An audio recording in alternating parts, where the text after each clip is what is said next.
আসসালামু আলাইকুম। Channel I সংবাদে সবাইকে আমন্ত্রণ জানাচ্ছি আমি সোহেল ফাইসাল। আর বিস্তারিত সংবাদের শুরুতেই জানিয়ে দিচ্ছি ফ্রেশ আটা ময়দা সুজি সংবাদ শিরোনামগুলো। ব্রাহ্মণবাড়িয়া, কিশোরগঞ্জ, নরসিংদী, নারায়ণগঞ্জে তারেক রহমানের রাত ভর নির্বাচনী প্রচার, শীত উপেক্ষা করে বিএনপি চেয়ারম্যানের জন্য মানুষের অপেক্ষা।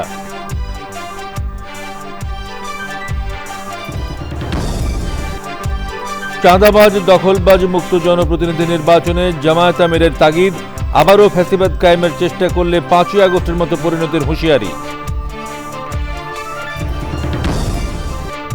এবং 3 নেতার মাজার ও ওসমান হাদির কবর জিয়ারতের মধ্য দিয়ে এনসিপির নির্বাচনী প্রচার শুরু, দেশবাসীকে গণভোটে হাঁ ভোট দেওয়ার আহ্বান।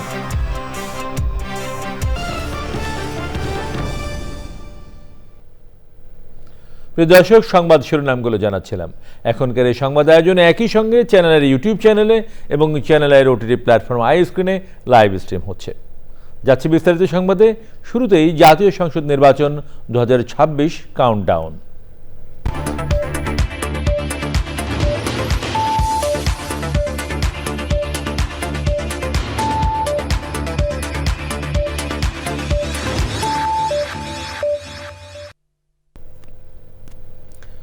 ব্রাহ্মণবাড়িয়া, কিশোরগঞ্জ, নরসিংদী এবং নারায়ণগঞ্জে রাতভর বিরতিহীন নির্বাচনী প্রচার চালিয়েছেন বিএনপি চেয়ারম্যান তারেক রহমান।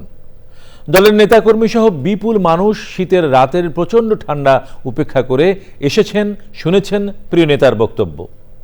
রাষ্ট্র গঠনে নিজের পরিকল্পনা তুলে ধরে তা বাস্তবায়নের জন্য সবার কাছে ধানের শীষে ভোট চান তারেক রহমান। মনির হোসেনের ক্যামেরায় রাহুল রায়ের রিপোর্ট। শীতের কনকনে ঠান্ডা বাতাসও দমাতে পারেনি বিএনপি নেতাকর্মীদের। সিলেট, মৌলভীবাজার আর হবিগঞ্জে নির্বাচনী সমাবেশের পর বৃহস্পতিবার রাত 10টার দিকে বিএনপি চেয়ারম্যান আসেন ব্রাহ্মণবাড়িয়ায়। নেতাকর্মীদের অপেক্ষার ইতি টেনে বক্তব্য রাখেন তারেক রহমান। আমরা চাই এই বাংলাদেশকে এমন একটি দেশ রূপে গড়ে তুলতে যেখানে সব ধর্মের মানুষ আমরা নিরাপদে থাকবো, শান্তিতে থাকবো। তাই যদি করতে হয় আমাদেরকে ঐক্যবদ্ধ থাকতে হবে। কিশোরগঞ্জের ভৈরব স্টেডিয়ামে যখন তারেক রহমান আসেন তখন ঘড়ির কাঁটায় সময় রাত 12টা। কিন্তু সারাদিনে অপেক্ষার ক্লান্তি ভুলে প্রিয় নেতাকে স্বাগত জানায় ভৈরববাসী। এই দেশের মানুষ যতবার ধানের শীষকে সুযোগ দিয়েছে, প্রত্যেকবার ধানের শীষ তার সর্বোচ্চ দিয়ে চেষ্টা করেছে মানুষের নিরাপত্তা নিশ্চিত করার জন্য। গার্মেন্টস, এই যে গার্মেন্টসে বহু মানুষ আছেন এখানে, গার্মেন্টসে কাজ করে, আত্মীয় স্বজন বন্ধু বান্ধব আছে না কাজ করে। এই গার্মেন্টস কার সময় হলো? শহীদ জিয়ার সময় হলো। গভীর রাতে নরসিংদীর নির্বাচনী সমাবেশে আসেন তারেক রহমান। তবুও নারী পুরুষ সহ সর্বস্তরের মানুষের স্বতঃস্ফূর্ত উপস্থিতি। বক্তব্যের পাশাপাশি ধানের শীষের প্রার্থীদের নরসিংদীবাসীর হাতে তুলে দেন তারেক রহমান। 12 তারিখে সরকার ইনশাল্লাহ আপনার ধানের শীষকে জয়যুক্ত করলে পরে আপনার এলাকার রাস্তাঘাট বলেন, স্কুল কলেজ বলেন, হাসপাতালের সমস্যা হলে এই 5 জনের কাছে যাবেন এবং বলবেন যে আপনার দায়িত্ব আমার এলাকার সমস্যার সমাধান করা। নারায়ণগঞ্জের 2500-এ যখন তারেক রহমান পৌঁছান তখন ভোর। প্রচন্ড ঠান্ডার মাঝেও লোকে লোকারণ্য নির্বাচনী সমাবেশ। মা বোনদেরকে যদি সাধারণ করে গড়ে তুলতে হয়, সেই ভাইদের পাশে যদি দাঁড়াতে হয়, এই সব কাজগুলো করতে হলে তরুণ যুবকদের কর্মসংস্থানের ব্যবস্থা করতে, সেটা বেশি হোক বিদেশি হোক, এই কাজগুলো যদি করতে হয় তাহলে করা যাবে বাস্তবায়ন। কিন্তু তার আগে একটা কাজ করতে হবে। এই কাজগুলো আমরা করবো ইনশাআল্লাহ। বিএনপি জয়যুক্ত হলে নারায়ণগঞ্জের 2500-এর সমাবেশ দিয়েই শেষ হয় প্রথম ধাপে বিএনপি চেয়ারম্যান তারেক রহমানের 7 জেলায় নির্বাচনী প্রচার। সিলেটের আলিয়া মাদ্রাসা মাঠে যে নির্বাচনী প্রচারণার কার্যক্রম শুরু করেছিলেন বিএনপি চেয়ারম্যান তারেক রহমান, তা চলেছে রাতভর। 7টি জেলায় তিনি নির্বাচনী সমাবেশ করেছেন এবং প্রতিটি জায়গায় রাতভর দলের নেতাকর্মীরা ছিলেন, সাধারণ মানুষও ছিলেন। এই প্রচণ্ড ঠান্ডাকে উপেক্ষা করেই তারা তাদের প্রিয় নেতার বক্তব্য শুনেছেন। তারেক রহমানও রাষ্ট্র উন্নয়নে তার নেয়া পরিকল্পনাগুলো তুলে ধরেন মানুষের কাছে এবং সেই পরিকল্পনাগুলো বাস্তবায়নের জন্য ধানের শীষে ভোট চান। তারেক রহমানের নির্বাচনী সমাবেশ থেকে রাহুল রায়, চ্যানেল আই। এর আগে বৃহস্পতিবার সিলেট বিভাগের 3 জেলা নিয়ে নির্বাচনী প্রচার শুরু করেন বিএনপির চেয়ারম্যান তারেক রহমান। তিনি বলেন, অন্য কোনো দেশ নয়, সবার আগে বাংলাদেশ। সিলেট শহরের আলিয়া মাদ্রাসা মাঠের সমাবেশে তিনি বলেন, টেক ব্যাক বাংলাদেশের অর্ধেক কাজ শুরু হয়েছে। 12ই ফেব্রুয়ারি ধানের শীষে ভোট দিয়ে গণতন্ত্রের যাত্রা শুরু করতে হবে। কিছু মহল ষড়যন্ত্র করছে অভিযোগ করে জামায়াতে ইসলামের দিকে ইঙ্গিত করে তারেক রহমান বলেন, কোনো কিছু দেওয়ার মালিক একমাত্র আল্লাহ, অন্য কেউ নয়। মনির হোসেনের ক্যামেরায় রাহুল রায়ের আরও একটি রিপোর্ট। পূর্ণভূমি সিলেট থেকে নির্বাচনী প্রচারণা শুরু করলেন বিএনপি চেয়ারম্যান তারেক রহমান। আগের রাতে সিলেট এসেই হযরত শাহজালাল ও হযরত শাহপরানের মাজার জিয়ারত করেছেন তিনি। সকালে আসেন সিলেট শহরের আলিয়া মাদ্রাসা মাঠে তার প্রথম নির্বাচনী জনসভায়। সিলেটের সেই জনসমুদ্রে শুরু করলেন ধানের শীষের জন্য ভোট চাওয়া। আপনারা ধানের শীষকে জয়যুক্ত করতে পারবেন কি পারবেন? সমাজের কর্মসংস্থান তৈরি করতে চাই। আমার লক্ষ লক্ষ ভাই বোনেরা বেকার হয়ে বসে আছে, আমরা তাদেরকে বেকার রাখতে চাই না। 15-16 বছরের অনেক দুর্নীতি ও দুঃশাসনের অভিযোগ করে সামনে এগিয়ে যাওয়ার কথা বলেন তারেক রহমান। বিগত 15-16 বছরে উন্নয়নের নাম করে কিভাবে দেশের মানুষের সম্পদ লুটপাট করে বিদেশে পাচার করে দেওয়া হয়েছে, কিভাবে একের পর এক নির্বাচনে ব্যালট বাক্স ছিনতাই হয়েছে, কিভাবে আমিন নির্বাচন হয়েছে, কিভাবে নিশি রাতের নির্বাচন হয়েছে। তথাকথিত নির্বাচনের মাধ্যমে বাংলাদেশের মানুষের ভোটের অধিকার তথা রাজনৈতিক অধিকারকে কেড়ে নেওয়া হয়েছিল। নানা ষড়যন্ত্র মোকাবেলায় নেতাকর্মীদের সতর্ক থাকার কথা বলে একটি রাজনৈতিক দলের ভূমিকা নিয়েও প্রশ্ন তোলেন বিএনপি চেয়ারম্যান। নির্বাচনের আগেই একটি দল এই দিব ওই দিব বলছে, টিকিট দিব বলছে না, যেটার মালিক মানুষ না সেইটার কথা যদি সে বলে এক, সেরে কি করা হচ্ছে, হচ্ছে না। কাজেই আগেই তো আপনাদেরকে ঠকাচ্ছে, নির্বাচনের ফলে তাহলে কেমন ঠকাবে আপনাদেরকে বোঝে নেবার। এই কুফরের বিরুদ্ধে, এই হঠকারিতার বিরুদ্ধে, এই মিথ্যার বিরুদ্ধে আমাদেরকে ঐক্যবদ্ধ হতে হবে। যেমন দিল্লি নয় তেমন পেন্ডি নয়, নয় অন্য কোন দেশ, সবার আগে বাংলাদেশ। দলের চেয়ারম্যানের সঙ্গে ছিলেন সিলেট ও সুনামগঞ্জ জেলার 11 জন ধানের শীষের প্রার্থী। মার মৃত্যু শোক কাটতে না কাটতেই নির্বাচনের যাত্রা শুরু করলেন বিএনপি চেয়ারম্যান তারেক রহমান। তবে এই শোককে শক্তিতে পরিণত করে মার দেখানো পথেই সিলেটের পবিত্র দুটি মাজার জিয়ারত করে শুরু করলেন নির্বাচনী প্রচারণা কার্যক্রম। শুধু ধানের শীষে ভোটই চাইলেন না তারেক রহমান, মানুষের ভোটে ক্ষমতায় গেলে রাষ্ট্র উন্নয়নে বিএনপির পরিকল্পনাগুলো তুলে ধরলেন সিলেটবাসীর কাছে। জনসমাবেশের পর তিনি সিলেট থেকে রওনা হন মৌলভীবাজারের উদ্দেশ্যে। বেলা 3:30টার দিকে মৌলভীবাজার নির্বাচনী সমাবেশে নেতাকর্মীদের উদ্দেশ্যে বক্তব্য রাখেন তারেক রহমান। কৃষিকাজের ব্যবস্থা কৃষক ভাইদেরকে জন্য, যাতে করে তাদেরকে কৃষি ঋণ দিতে সুবিধা হয়, যাতে করে তারা বীমা সুবিধা পায়, তারা বীজ সারের সুবিধা পায়। এইটা যাতে আমরা করতে পারি, এই পরিকল্পনা সাথে তারা একমত।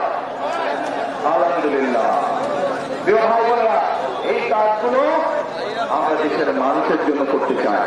মৌলভীবাজারের পর হবিগঞ্জেও নির্বাচনী সমাবেশ করেন বিএনপি চেয়ারম্যান।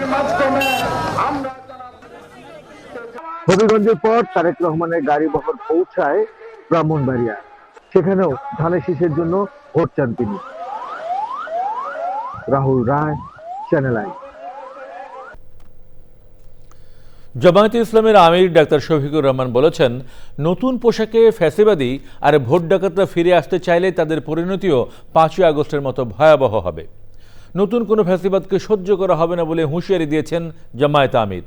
রাজধানীর মিরপুরে নিজ আসনে প্রথম নির্বাচনী জনসভায় তিনি বলেন, জনগণের রায়ে জামায়াত ক্ষমতায় গেলে কোনো বৈষম্য থাকবে না। আক্তার হোসেনের রিপোর্ট। সরব উপস্থিতিতে ভোটের মাঠে নিজেদের অবস্থান জানান দিল বাংলাদেশ জামায়াত ইসলামী। মিরপুরে নিজ নির্বাচনী আসনে জনসভার মধ্য দিয়ে নির্বাচনী প্রচারে নামলেন দলের আমির ডাক্তার শফিকুর রহমান।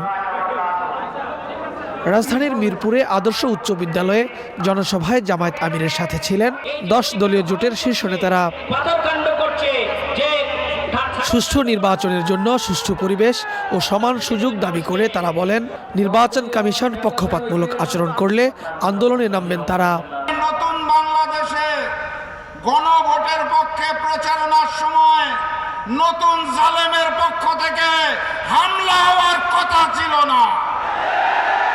মসজিদে প্রবেশ করে তারা আমাদের উপর হামলা করেছে, আমাদের বোনদের উপর হামলা করেছে। নির্বাচন সুষ্ঠু হওয়া ছাড়া এর কোনো বিকল্প নাই, অন্য কোনো প্ল্যান কাজে দিবে না। নির্বাচন সুষ্ঠু হওয়ার জন্য নির্বাচন কমিশনকে নিরপেক্ষ আচরণ করতে হবে। উভয় দলের জন্য, উভয় জোটের জন্য একই রকম আচরণবিধি থাকতে হবে। কোনো ধরনের বৈষম্য মেনে নেওয়া হবে না। এ সময় প্রার্থীদের হাতে নির্বাচনী প্রতীক তুলে দেন জামায়াতের আমির। জনতার কাছে দাঁড়িপাল্লায় ভোট চান ডাক্তার শফিকুর রহমান। আমরা নতুন কোনো ভোট ডাকাত দেখতে চাই না। এই 40 ভাগ যুবক আপনাদের হাত ধরেই বিপ্লব হয়েছে, অভ্যুত্থান হয়েছে, যার কারণে আজকে এখানে দাঁড়িয়ে কথা বলতে পারছি। আপনাদেরকে সেলিউট। যে বৈষম্যের বিরুদ্ধে রাস্তায় নেমে স্লোগান দিয়েছিলেন উই ওয়ান্ট জাস্টিস, সেই ন্যায় বিচার কায়েম না হওয়া পর্যন্ত আপনারা কি ঘরে ফিরে যাবেন? অতএব ন্যায় বিচার যাদের হাতে নিশ্চিত হবে, আমরা আপনাদেরকে আহ্বান জানাবো, আমরা সবাই মিলে তাদের সঙ্গী হব ইনশাআল্লাহ। জামায়াতের আমির বলেন, জনগণের অধিকার ফিরিয়ে দিতে এসেছেন তিনি। এই বিজয় কোনো পরিবারের হবে না, এই বিজয় কোনো গোষ্ঠীর হবে না, এই বিজয় হবে আপামর জনগণের ইনশাআল্লাহ। ক্ষমতায় গেলে চাঁদাবাজি, সন্ত্রাস, দুর্নীতি বন্ধ ও সমাজে ন্যায় ও ইনসাফ প্রতিষ্ঠার কথা বলেন জামায়াত আমির। Aktar Hossain, channel I, Dhaka. তিন নেতার মাজার ও ইনকিলাব মঞ্চের মুখপাত্র শরীফ ওসমান হাদির কবর জিয়ারতের মধ্য দিয়ে আনুষ্ঠানিক নির্বাচনী প্রচার শুরু করেছে জাতীয় নাগরিক পার্টি এনসিপি। এ সময় এনসিপি নেতারা বলেন, 16 বছর ভোটাধিকার বঞ্চিত থাকার পর সংসদ নির্বাচন ও গণভোট দেশের জন্য ঐতিহাসিক মুহূর্ত। দেশবাসীকে গণভোটে হাঁ ভোট দেওয়ার আহ্বান জানান এনসিপি নেতারা। বিস্তারিত মইনুল হাসানের রিপোর্টে। নির্বাচনী প্রচার শুরুর প্রথম দিন বেলা 11:30টায় ঢাকা বিশ্ববিদ্যালয়ে তিন নেতার মাজার, শহীদ ওসমান হাদি ও জাতীয় কবি কাজী নজরুল ইসলামের কবর জিয়ারতের মধ্য দিয়ে নির্বাচনী প্রচার শুরু করে এনসিপি। জিয়ারত শেষে এনসিপির আহ্বায়ক নাহিদ ইসলাম বলেন, বিপুল ভোটে জয়ী হয়ে 10 দলীয় জোট সংসদে যাবে।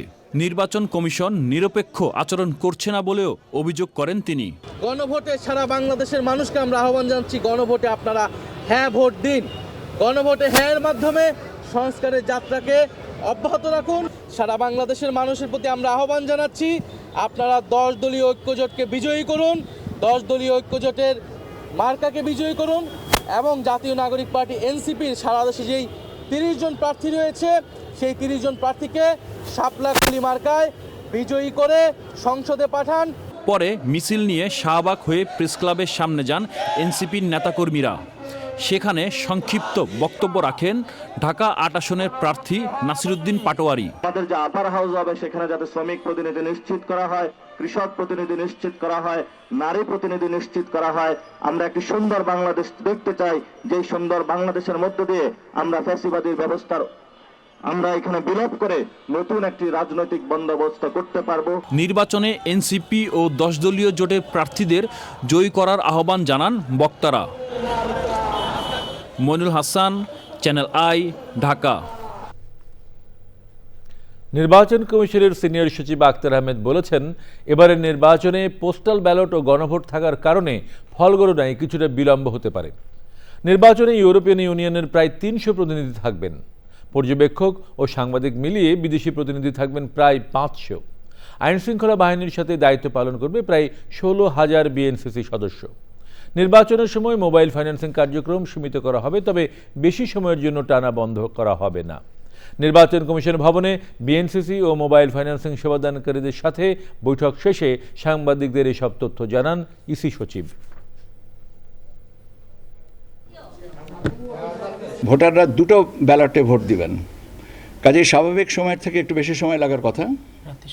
এবং দ্বিতীয়ত হচ্ছে আপনার প্রার্থীর সংখ্যাও বেশি, কাজে গণনাতে স্বাভাবিকের সময়ের থেকে একটু বেশি সময় লাগতে পারে। এটা যে কেন্দ্রে, আর আপনার রিটার্নিং অফিসারের কাছে যেখানে আপনার পোস্টাল ব্যালট আসবে সেখানে আরও বেশি সময় লাগবে। তো এ পর্যন্ত 50 জন জার্নালিস্ট আমাদেরকে তাদের ইন্টারেস্ট শো করেছেন যে তারা আসতে চান আমাদের এখানে নির্বাচন দেখার জন্যে, আর 78 অবজারভার্স অ্যাক্রস দ্য ওয়ার্ল্ড ওনারা আসতে চান। এটা প্রতিনিয়ত বাড়ছে। এই মুহূর্তে ঢাকায় ইউরোপিয়ান ইউনিয়নের 56 জন প্রতিনিধি ঢাকায় অবস্থান করছেন। প্রকারান্তরে 300-র কাছাকাছি যাবে বলে আমাদেরকে একটা ধারণা দেওয়া হয়েছে। ঢাকার কেরানীগঞ্জে হযরতপুর ইউনিয়ন বিএনপির সাধারণ সম্পাদক হাসান মোল্লাকে গুলি করেছে দুর্বৃত্তরা। গুরুতর অবস্থায় তাকে উদ্ধার করে ঢাকা মেডিকেল কলেজ হাসপাতালে ভর্তি করা হয়। প্রত্যক্ষদর্শীরা জানান, রাতে হযরতপুর ইউনিয়নের 9 নম্বর ওয়ার্ড বিএনপি কার্যালয়ের সামনে মোটরসাইকেলে করে আসা অজ্ঞাত 2 জন গুলি করে পালিয়ে যায়। গুলিবিদ্ধ হাসান মোল্লাকে রাতে হাসপাতালে দেখতে যান ঢাকা 2 আসনের বিএনপি মনোনীত প্রার্থী আমানুল্লাহ আমান। তিনি অভিযোগ করেন, নির্বাচন বানচাল করতেই নেতাকর্মীদের উপর হামলা হচ্ছে।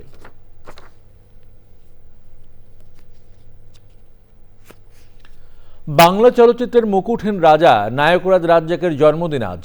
1942 সালের 23শে জানুয়ারি অখণ্ড ভারতবর্ষের পশ্চিমবঙ্গে জন্ম নেন আব্দুর রাজ্জাক। দীর্ঘ ক্যারিয়ারের অসংখ্য জনপ্রিয় চলচ্চিত্র উপহার দিয়েছেন। পরিচালনা করেছেন 16টি চলচ্চিত্র, গড়ে তোলেন নিজস্ব প্রযোজনা প্রতিষ্ঠান রাজলক্ষ্মী প্রোডাকশন। 2015 সালে অর্জন করেন রাষ্ট্রের সর্বোচ্চ সম্মাননা স্বাধীনতা পুরস্কার। 2013 সালে জাতীয় চলচ্চিত্র পুরস্কারে তাকে আজীবন সম্মাননা প্রদান করা হয়। 5 বার শ্রেষ্ঠ অভিনেতা হিসেবে জাতীয় চলচ্চিত্র পুরস্কার অর্জন করেন। নায়করাজ রাজ্জাকের জন্মদিন উপলক্ষে চ্যানেল আইয়ের পর্দায় আজ থাকছে নানা আয়োজন। সকাল 7:40 থাকছে রাজ্জাক অভিনীত সিনেমার গান দিয়ে অনুষ্ঠান, গান দিয়ে শুরু। দুপুরে 1:05 প্রচারিত হবে নায়করাজ অভিনীত সিনেমার গান নিয়ে অনুষ্ঠান এবং সিনেমার গান। বিকেল 4:30টায় দেখানো হবে আব্দুর রহমানের উপস্থাপনায় নায়করাজকে নিয়ে নির্মিত সাময়িকীর বিশেষ পর্ব নায়ক থেকে নায়করাজ। বিকেল 5:20 দেখানো হবে রাজ্জাককে নিয়ে নির্মিত প্রথম বায়োপিক রাজাধিরাজ রাজ্জাক। জাতীয় চলচ্চিত্র পুরস্কারপ্রাপ্ত বায়োপিকটি নির্মাণ করেছেন গণমাধ্যম ব্যক্তিত্ব শাইখ সিরাজ। এবারে নিটল টাটা কৃষি সংবাদ।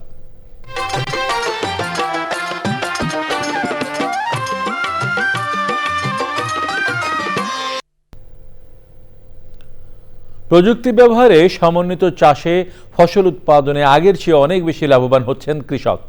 গাইবান্ধার সদুল্লাপুরে আধুনিক মালচিং পদ্ধতি ব্যবহার করে সাফল্যের দৃষ্টান্ত গড়েছেন কৃষক আব্দুর রশিদ। তার দেখা দেখি এখন অন্য কৃষকরাও ঝুঁকছেন আধুনিক কৃষি চর্চায়।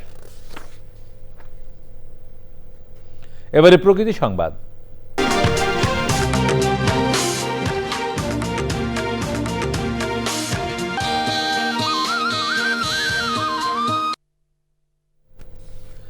পদ্মার আগ্রাসনে যুগের পর যুগ শরীয়তপুরের পদ্মাপাড়ের জনপদে চলতে থাকা ভাঙা গড়ার চিত্র অনেকটাই বদলেছে। সাম্প্রতিক বছরগুলোতে নির্মিত ও চলমান স্থায়ী বাঁধে আশাবাদী স্থানীয়রা। বিপন্ন পরিবেশ প্রতিবেশ পুনরুদ্ধারের পাশাপাশি অর্থনৈতিক খাতেও গতি আসবে বলে মত সুধীজনদের। 2027 সালের জুনে বাঁধ নির্মাণ শেষ হবে বলে জানিয়েছে পানি উন্নয়ন বোর্ড।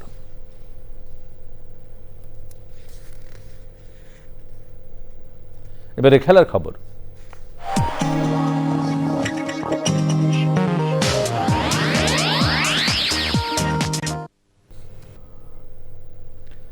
বাংলাদেশ টি-20 বিশ্বকাপ খেলতে চায়, তবে ভারতের মাটিতে নয়, শ্রীলঙ্কায়। জরুরি বৈঠক শেষে ক্রীড়া উপদেষ্টা জানিয়েছেন, জীবনের ঝুঁকি নিয়ে ভারতে টি-20 বিশ্বকাপ খেলবে না বাংলাদেশ। আর নিরপেক্ষ ভেন্যু শ্রীলঙ্কায় বাংলাদেশের সব ম্যাচ আয়োজন করবে আইসিসি, প্রত্যাশা বাংলাদেশ ক্রিকেট বোর্ড সভাপতি আমিনুল ইসলাম বুলবুলের।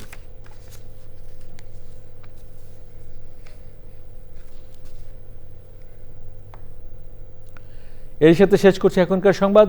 সব শেষে ফ্রেশ আটা ময়দা সুজি সংবাদ শিরোনামগুলো জানিয়ে দিচ্ছি আরও একবার। ব্রাহ্মণবাড়িয়া, কিশোরগঞ্জ, নরসিংদী ও নারায়ণগঞ্জে তারেক রহমানের রাতভর নির্বাচনী প্রচার। শীত উপেক্ষা করে বিএনপি চেয়ারম্যানের জন্য মানুষের অপেক্ষা।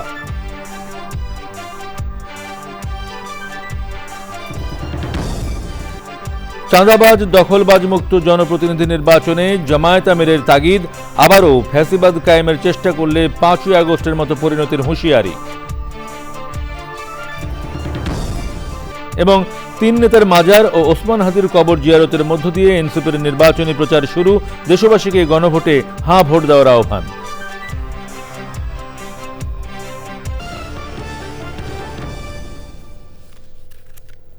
প্রিয় দর্শক, চ্যানেলের সর্বশেষ সংবাদ জানতে ভিজিট করুন channelionline.com-এ। যুক্ত থাকুন আমাদের সোশ্যাল মিডিয়া প্ল্যাটফর্মগুলোর সাথে। আমাদের পরের সংবাদ দেখার আমন্ত্রণ রইল। সবাইকে ধন্যবাদ।